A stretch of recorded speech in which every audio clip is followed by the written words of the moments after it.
Is this a good console? Yes. Was it worth $400? Probably. Will it be worth $400 to you? Depends. So let's get started on the good and the bad of the three-layered, yes, 1, 2, 3, you know, PlayStation 4. Now, I think the biggest draw to this system is the resolution options that you are given. You have 2160p, in two flavors, if your display supports it.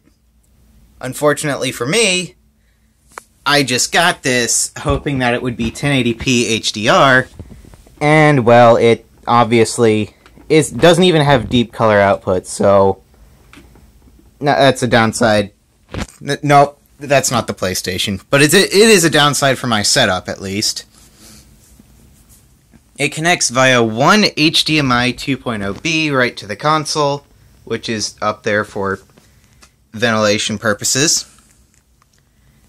And it outputs amazingly, in fact. Even with the games that support higher resolutions, I'm still getting super sampling, which looks great on this display. It's not to say that it's perfect, however, as, of course, there are always flaws, but still, it looks great. How about a negative? You hear that? There's fans. This system is loud, it's hot, and it really doesn't do well in small spaces, which is partly why I moved it up here. Though, I suppose that's due to Sony's absolutely terrible fan implementation.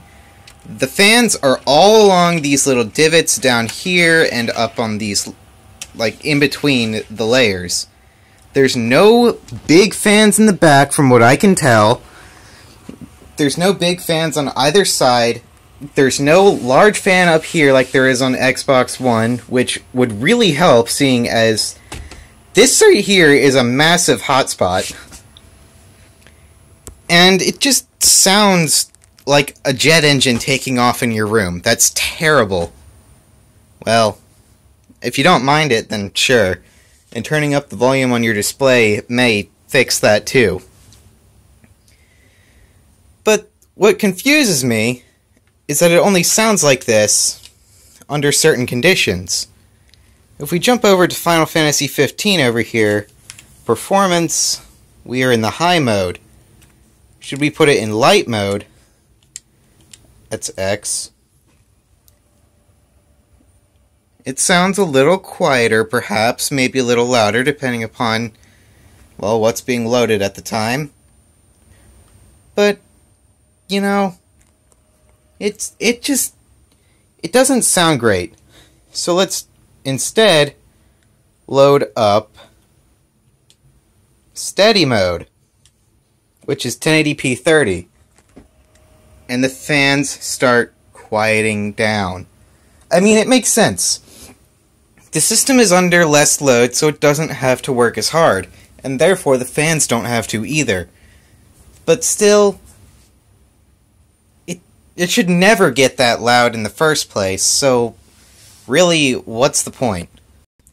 Now, in terms of performance, I spent a few days doing some run-throughs on all of these games that you can see here, because I either had these games or they were free.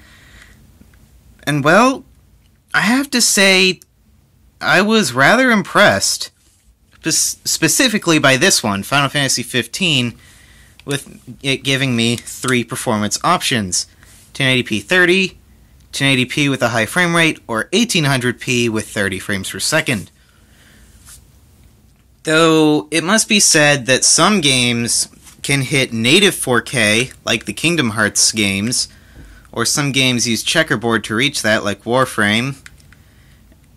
And it just still looks great. Despite not having a 4K display, I get a super sampling effect, which causes a great enhancement to the image.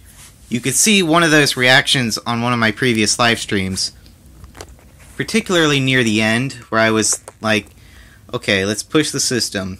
What does high mode look like right here? Whoa, the lights! Yeah, okay.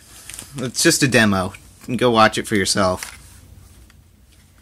But what would be nice is that a mode like the light mode, which is optimized for frame rates, would instead go for a perfect 60 frames per second. This game never comes close to achieving that unless you're in a really small dungeon place. Like the Menace dungeons that is clearly marked as an objective right there. And yes, some games do hit a rock-solid 60 FPS, like the Kingdom Hearts games, even at 4K, the Uncharted series. Well, the Nathan Drake collection, that is. Brawlhalla does, and a few others too. But still, it would be nice to have all of the games either give you a 60 FPS mode or a preferred resolution mode instead. It's just a nice to have that would really make the system feel much more worth your money. Now, another great thing for those of us out there who are running YouTube channels off their PS4s, video clip settings, we now have a 1920 by 1080 mode, which has become the standard in resolution quality.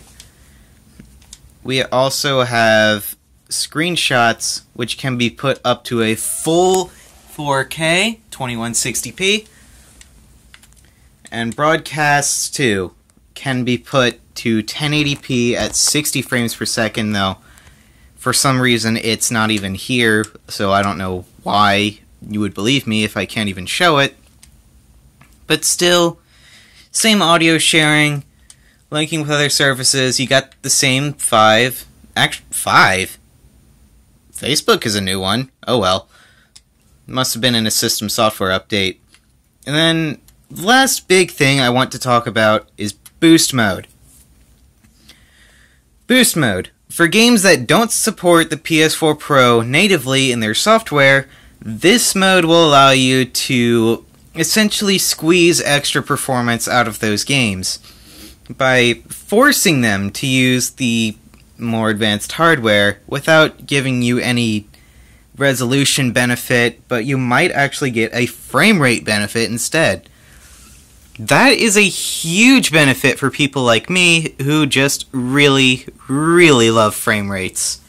And for those PC people out there looking for a console, Boost Mode will allow you to get the most out of games that don't natively support the Pro. It's a great feature, I love it. Conclusion time. Is this console worth $400? Well, in the US, that is. I'd say it definitely is. I mean, for the performance per dollar ratio is probably a lot better than the base PS4. I mean, it's definitely no PC, as it's not going to run everything 4K 60. In fact, the console doesn't even have the horsepower to run most of its games in 4K. We just get Kingdom Hearts in 4K because, well, they are extremely lightweight titles, particularly from the PS2 and the PS Vita era. But, you know, this console, it's great. If you don't own a PS4, go out and get it. If you already own a PS4 of any type, I'd suggest sticking with what you have. This really isn't worth the upgrade, but hey, I had to do it, and I'm happy that I did. I mean, if you already upgraded to it from a base console, you might as well enjoy it while you have it. And that's it. 9 out of 10, highly recommended.